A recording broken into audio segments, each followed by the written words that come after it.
Gente, Pai Senhor Jesus Cristo, esse aqui quem vos fala é o pastor Jacques. Estamos aqui iniciando a nossa sexta aula em escatologia básica. Até aqui a gente já viu bastante coisa, já estudamos sobre o estado intermediário, destino dos salvos, destino dos ímpios, as 4 teorias do arrebatamento, já estudamos sobre a primeira fase. Lembrando que a segunda fase do arrebatamento eu vou deixar um pouquinho mais para frente. E hoje eu vou falar de um assunto aqui muito relevante, porque pouco se fala, mas uma coisa que você precisa entender é o seguinte, que após o arrebatamento da igreja vai acontecer 2 eventos importantes, o tribunal de Cristo e as bodas do Cordeiro, tá? Vamos fazer aqui uma breve oração para que o Senhor possa nos capacitar, abençoar sua vida, em nome de Jesus. Oremos ao Senhor. Bendito Deus e eterno Pai, nesse momento, eu quero te pedir, Senhor, que o Senhor venha abrir o nosso entendimento, nos capacitando, que a tua palavra, Senhor, venha entrar no nosso coração, na nossa mente, e que possamos, meu Deus, conhecer, meu Deus, um pouco mais daquilo que o Senhor tem a nos ensinar, por meio do teu Espírito Santo, através da tua palavra, em nome de Jesus. Bom, o Tribunal de Cristo, o que acontece? Após o arrebatamento da igreja, ou seja, a ida da igreja até Jesus, nós iremos comparecer diante do Tribunal de Cristo. 2 eventos especiais terão lugar imediato após o arrebatamento da igreja. Primeiro, onde será esse tribunal de Cristo? Já anota aí, pega seu papel, sua caneta e o seu caderno e faz a sua anotação. A pergunta é, onde que vai ser o tribunal de Cristo? Vamos analisar o texto. Se a igreja ela está sendo arrebatada, levada até o céu, ao encontro do Senhor nos ares, nas nuvens, conforme está lá em 1 Tessalonicenses 4,16, logo o tribunal de Cristo ele vai acontecer nas regiões celestiais, tá? Tá ok. Então, 2 fatos importantes vai acontecer após o arrebatamento. Primeiro, tribunal de Cristo e as bordas do Cordeiro.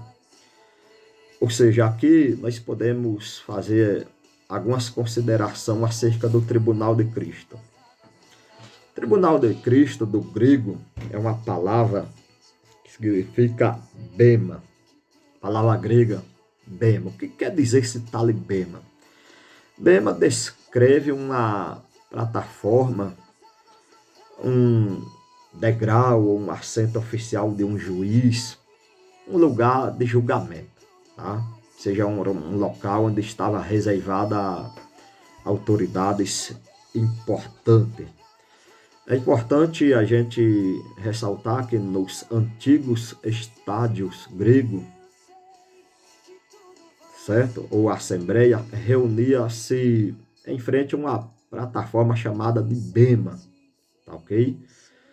Onde conduzia ali oficiais e daí por diante, tá? Então, o que vai acontecer no Tribunal de Cristo?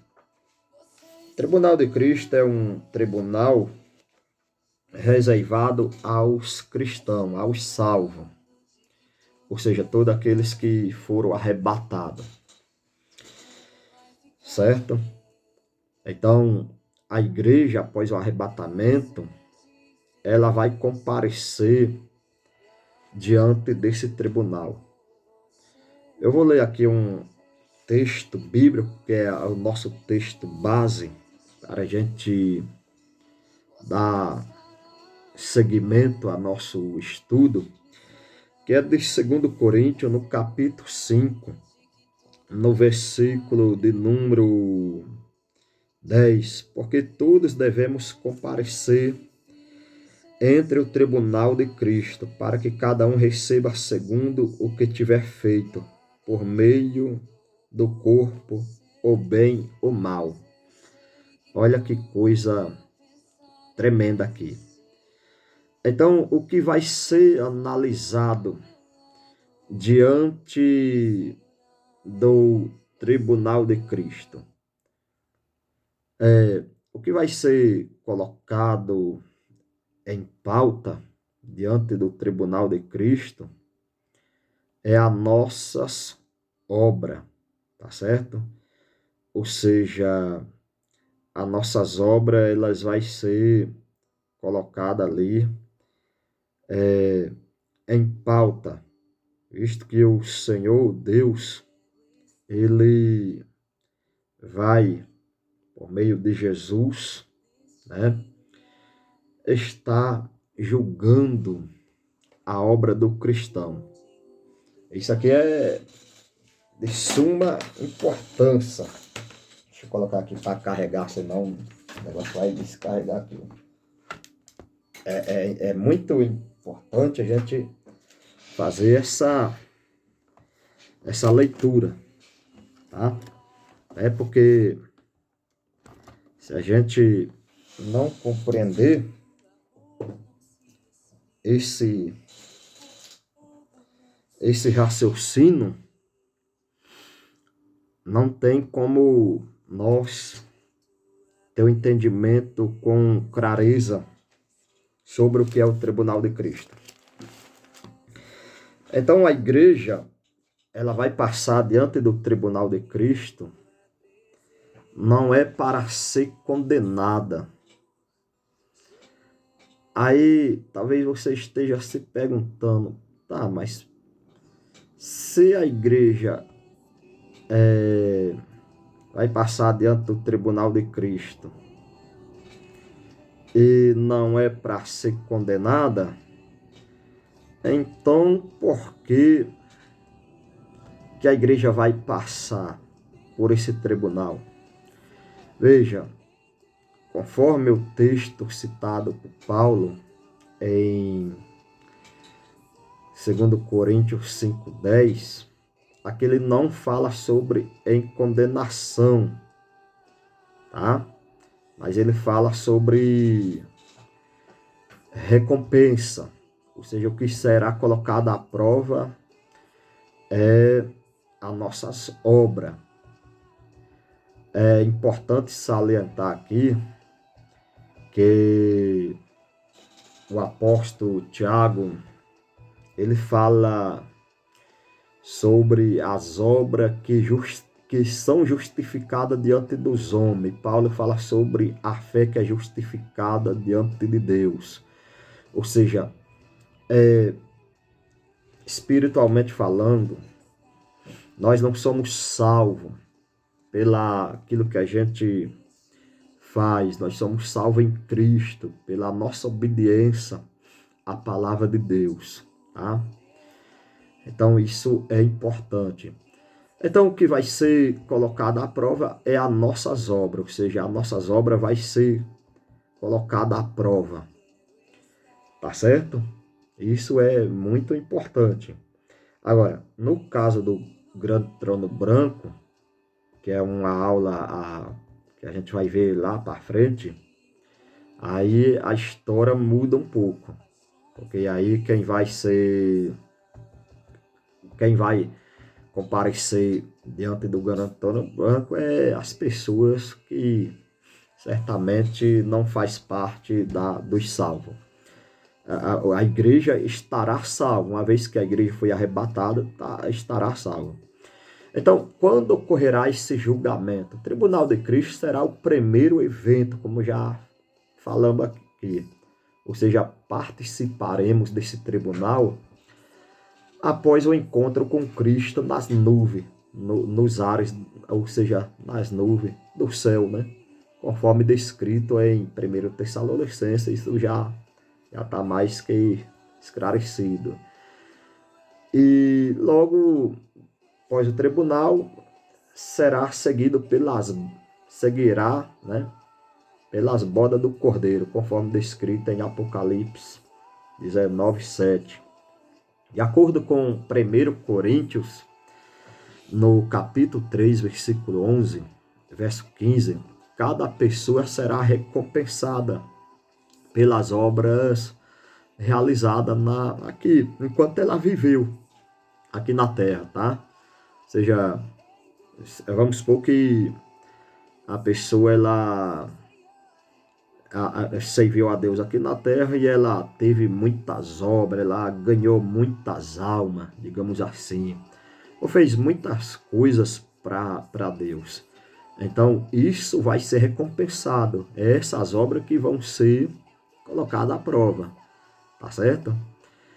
Cada pessoa será recompensada pelas obras realizadas enquanto viveu na terra, tá certo? De acordo com a base sobre o texto que eu citei de 1 Coríntios, o qual edificou, tá? Todos terão ali o seu momento de ser provado, tá certo? Mas não há que falar em condenação. Paulo afirma que importa que todos compareçam perante o tribunal de Cristo. Ou seja, quando Paulo ele faz essa afirmação, ele se refere à igreja, tá? Os salvos, os crentes salvos. E cada um receberá segundo o bem que ela fez ou o mal que tenha feito por meio do corpo. Esse julgamento, tá? Do tribunal de Cristo será justo e imparcial. É um julgamento justo. Ali não terá injustiça, tá? Mas a nossa salvação, é importante ressaltar que a nossa salvação não dependerá do resultado desse julgamento. Até porque não faz sentido Jesus arrebatar a igreja e chegar lá no céu e falar, olha, diante do tribunal aqui, né, as suas obras reprovou, vai ser condenado. Não faz nenhum sentido, tá certo? Então, uma vez que o crente foi arrebatado ou salvo, ele permanece com a sua salvação, não sofrerá nenhum dano. No entanto, ocorre que as obras da pessoa tenham sido má, né? Tenha sido reprovada ali, mas isso não afetará na salvação, tá certo? Até porque nós somos salvos pela graça, conforme ensinado em Efésios capítulo 2, verso 8 ao 9. Portanto, é importante a gente viver uma vida de fidelidade a Cristo, tá? Esperando o dia glorioso, o momento em que seremos recompensados nas regiões celestes, na eternidade. Portanto, considerando o que foi dito pelo apóstolo Paulo, a gente entende que o que está aqui, eu não vou usar essa palavra, eu ia usar ela, mas não vou, palavra jogo, mas o que está em prova aqui é as obras da pessoa. A salvação permanece, uma vez salvo, uma vez que a pessoa foi arrebatada, continuará sendo salvo, tá? A qualidade de nossas obras será julgada. Ou seja, no tribunal de Cristo será avaliado o nosso desempenho como servo de Deus, como servo de Cristo. Conforme a gente já viu, depois você faça a sua leitura aí em 1 Coríntios 3:10 ao 15. Ou seja, tudo o que temos e somos pertence ao Senhor. Por isso é importante a gente administrarmos bem a nossa vida, certo? E de acordo com os preceitos bíblicos, andar uma vida reta diante de Deus. A Escritura Sagrada, ela nos ensina como viver uma vida em sintonia. Só que para isso nós temos que estar na dependência do Espírito Santo do Senhor, né? Você quer ver se uma pessoa realmente ela vive de acordo com a palavra de Deus, é só a gente observar as atitudes. Em 2 Coríntios, no capítulo 9, versículo 6, diz o seguinte: o que semeia pouco, pouco também ceifará. E o que semeia abundância, em abundância ceifará. Olha que coisa tremenda. Ou seja, tudo isso vai ser colocado à prova diante do tribunal de Cristo, tá certo? Então, ali no tribunal de Cristo será avaliado o quê? A qualidade de nossas ações, a forma como somos, né? Como usamos os nossos talentos, os dons que Deus nos deu, né? A capacidade. Aí faz lembrar aquela parábola dos 10 talentos, mas não vamos entrar nessa questão agora, tá? Vamos partir aqui para o próximo ponto, tá? A gente está analisando aqui sobre o Tribunal de Cristo.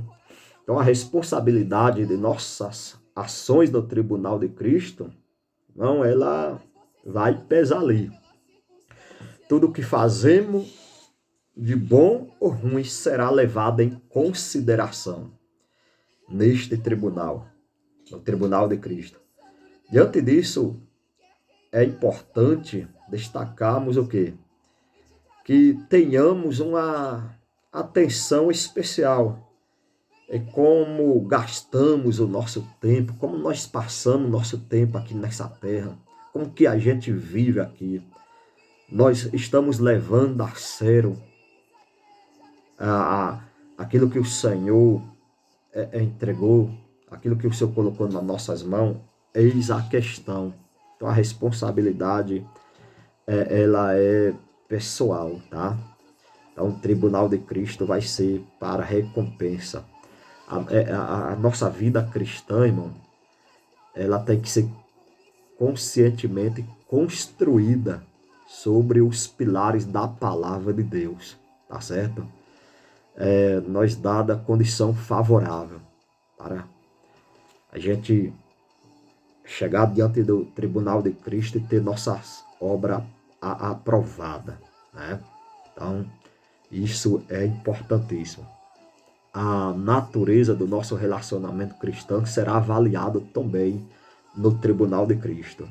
Então, o tribunal de Cristo é um tribunal que abençoará aqueles que cultivarem relações amáveis, respeitosas, humildes, quando somos fiéis em nosso comportamento. Ou seja, há muitas oportunidades de receber a recompensa de acordo com a palavra de Deus.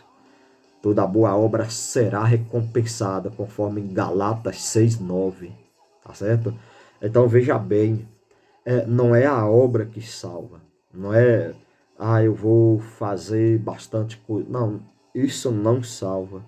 Paulo ele vai falar em 1 Coríntios 13, capítulo 13, verso 1, a partir dali ele diz o seguinte, olha, ainda que eu desse tudo que eu tenho aos pobres, meu corpo para ser queimado, se eu não tivesse o amor, seria como o sino que tina, para nada serve, tá certo?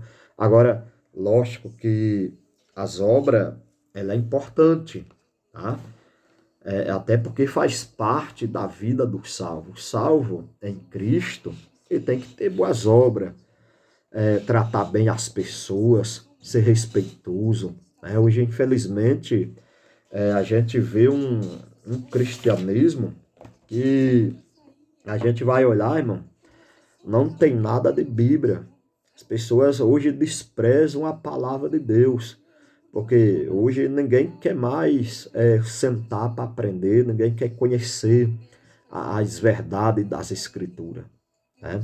As pessoas querem viver uma vida aí conforme acha que está certo, e não se atenta para os ensinamentos. Então, tudo isso vai pesar, tá certo? Portanto, devemos aproveitar bem a oportunidade que Deus nos dá. Para quê? Para fazer o bem, né? Você tem que viver essa vida aqui em prol de fazer o bem, sem olhar quem merece, quem não merece, porque, irmão, se a gente for ver quem merece alguma coisa, quem não merece, a gente não faz nada, tá certo? Então é isso que vai ser avaliado, a natureza do nosso relacionamento cristão será avaliada no tribunal de Cristo. Como que a gente viveu, qual que é as nossas obras. né? Tudo isso será avaliado. O tribunal de Cristo também é importante considerar que levará em consideração motivações por trás das nossas ações em servir a Deus. Tá, o que isso quer dizer? Qual que é a minha motivação, né, de estar fazendo alguma coisa, né? Tudo isso será levado em consideração, né? É importante que cada um examine as suas intenções e a razão por trás das suas ações, omissões, né? Nossos motivos serão avaliados. E se formos contrários aos princípios postos nas Escrituras, nossas ações não serão recompensadas, ou seja, será reprovada, né? Então, são essas coisas que estará em pauta ali no Tribunal de Cristo, onde será avaliado. Como ensina o apóstolo Paulo, né? O único fundamento verdadeiro em Cristo, ele vai descrever lá em 1 Coríntios 3:11. Devemos respaldar nossa vida sobre esse fundamento, né? Pois as nossas obras serão expostas e julgadas pelo fogo. Aqueles que resistirem, as obras que resistirem receberão recompensa, enquanto os que não resistirem sofrerão dano, mas a pessoa em si será salva. Por isso é crucial, irmãos, que sejamos sinceros em nossos motivos de servir a Deus. Não servir ao Senhor por interesse. Não, nós temos que ter a sinceridade, a humildade, a compaixão, o amor pelas coisas de Deus. Tá certo? Não ser leviano. Então é isso. No tribunal de Cristo vai ser um tribunal. O que vai ser julgado é as obras da pessoa.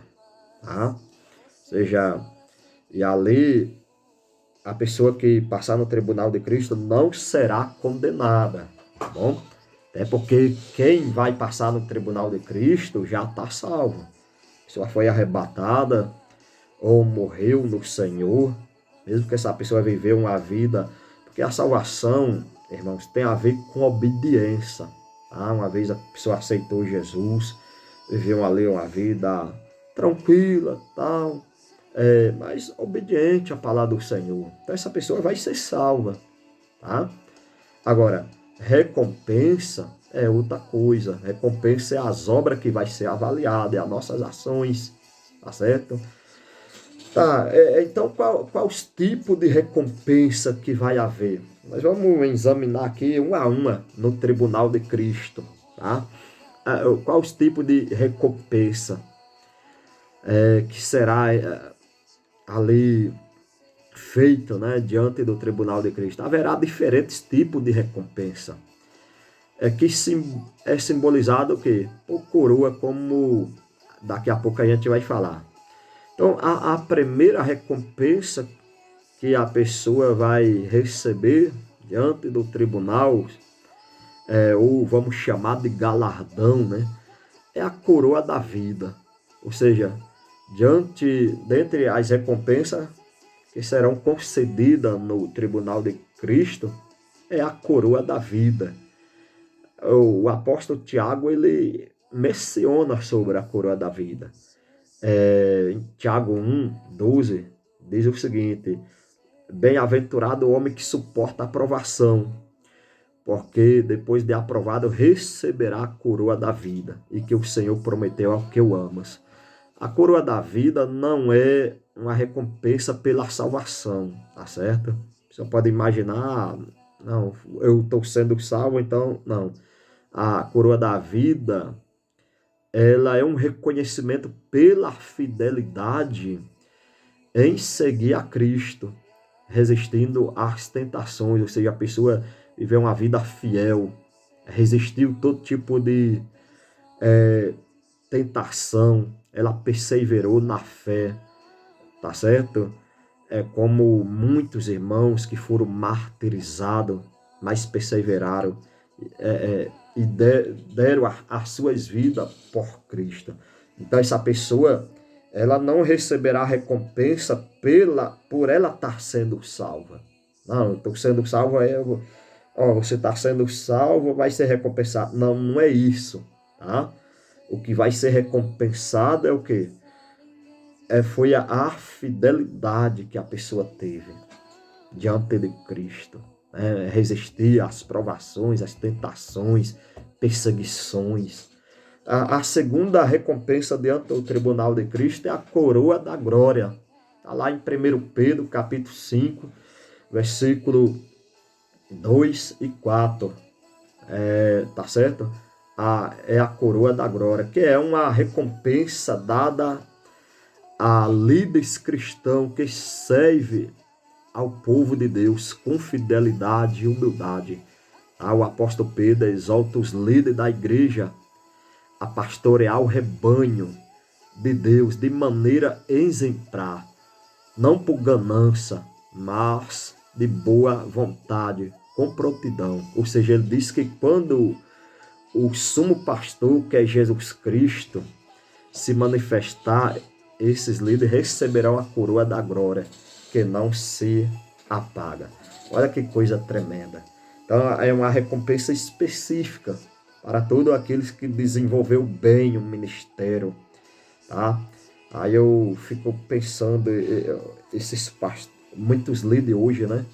Deixa tanto a desejar, porque infelizmente hoje muita liderança só pensa, ó, isso aqui, entendeu? Ou seja, são mercenários, entendeu? Lógico que eu não estou aqui julgando ninguém, tá? Mas hoje tem muito mercenário que se diz, mas não cabe a nós separar o trigo do joio. Então, o líder que servir bem a comunidade, que servir bem a seus liderados, esse vai receber a coroa da glória. Essa coroa será dada àqueles que conduz bem a obra de Deus, a igreja, com amor, dedicação, sem buscar o que benefícios próprios. É uma coroa que não se apagará, ou seja, é uma recompensa eterna e será desfrutada para sempre na presença de Deus. Essa coroa, ela também é um incentivo para que a liderança sirva ao povo de Deus, com humildade, buscando sempre com zelo o bem-estar espiritual da comunidade, dos servos de Deus, cuidando das pessoas e daí por diante. Então, isso é importante. Deus recompensará no tribunal de Cristo, tá certo? Só que tem a terceira recompensa, que é a coroa da justiça, conforme a gente vê lá em 2 Timóteo, capítulo 4, versos 7 e 8. A coroa da justiça é mencionada também pelo apóstolo Paulo em 2 Timóteo 4, 7 e 8, como uma recompensa para aqueles que se esforçaram para viver uma vida justa e reta diante de Deus, guardando a fé, perseverando meio às provações e tribulações, né, da vida. Ou seja, essa coroa é uma recompensa eterna que será desfrutada na presença de Deus. Olha que coisa maravilhosa. Como uma prova, né, de fidelidade e amor ao Senhor Jesus Cristo. É um incentivo, digamos assim, para os crentes perseverar na fé. Tá certo? Então Deus é justo e recompensará aqueles que o amam e servem de todo o coração. Tá certo? Então veja que coroa maravilhosa.